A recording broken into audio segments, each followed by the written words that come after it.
তার পাপ হবে, আমার কিছুই হবে না, এমন মন্তব্য করেছেন জয়া আহসান। দুই বাংলার জনপ্রিয় অভিনেত্রী জয়া আহসান বাংলাদেশের অসংখ্য সফল সিনেমায় অভিনয়ের পাশাপাশি টলিউডেও সমানভাবে ব্যস্ত তিনি। শুধু পর্দাতেই নয়, সামাজিক মাধ্যমেও বেশ সরব জয়া।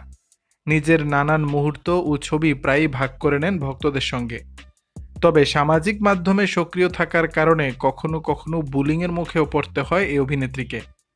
সম্প্রতি একটি অনুষ্ঠানে হাজির হয়েছিলেন তিনি, খোলামেলা কথা বলেছেন সেখানে।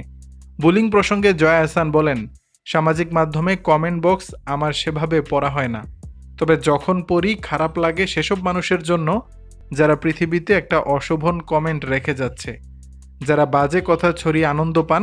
তিনি হয়তো পৃথিবী থেকে একদিন চলে যাবেন, কথাটা কিন্তু থেকে যাবে। তার পাপ হবে, আমার কিছুই হবে না। অতীতের প্রতি নিজের টান নিয়েও কথা বলেন এই অভিনেত্রী। তার ভাষায়, আমি পুরনোতে বাঁচি, যা কিছু পুরনো তা শুধু অতীত নয়, অতীত আমার কাছে তার থেকেও অনেক বেশি গুরুত্বপূর্ণ। অতীত সবসময় বর্তমান ও ভবিষ্যতের সেতু বন্ধন। দর্শক, বিষয়টি নিয়ে আপনাদের মতামত জানাবেন নিচের কমেন্ট বক্সে।